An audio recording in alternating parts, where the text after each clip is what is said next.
gedəcəksən, sevməzdim səni. Nə qəlbim yanardı, nə arzularım.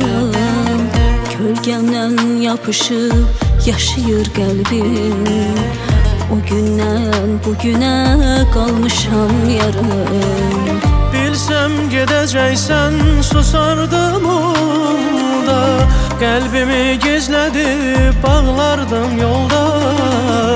Taleyin qisməti soldurdu məni.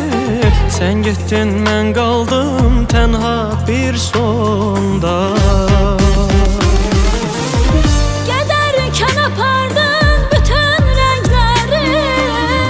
Göylərim qaralıb, günəşim sönüb. Yıxıb uçurtdun o möhkəm sədləri. Dünyam buz bağlayıb soyuğa dönüb. Gedərkən apardın bütün rəngləri. Göylərim qaralıb, günəşim sönüb. Yıxıb uçurtdun o möhkəm sədləri. Dünyam buz bağlayıb soyuğa dönüb.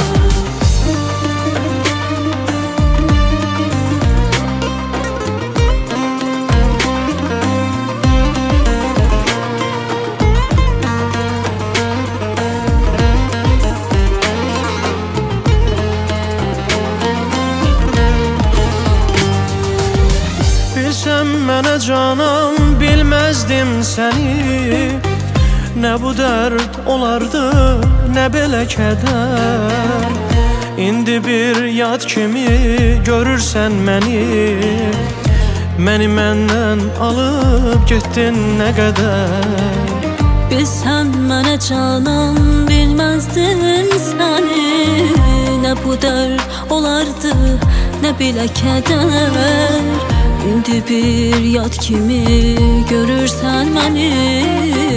Məni məndən alıb getdin nə qədər. Bilsəm gedəcəksən, susardım orada. Qəlbimi gizlədib bağlardım yolda. Taleyin qisməti soldurdu məni. Sən getdin, mən qaldım tənha bir sonda. Gedərkən apardın bütün rəngləri. Göylərim qaralıb, günəşim sönüb. Yıxıb uçurtdun o möhkəm sədləri. Dünyam buz bağlayıb soyuğa dönüb. Gedərkən apardın bütün rəngləri. Göylərim qaralıb, günəşim sönüb. Yıxıb uçurtdun o möhkəm sədləri. Dünyam buz bağlayıb soyuğa dönüb.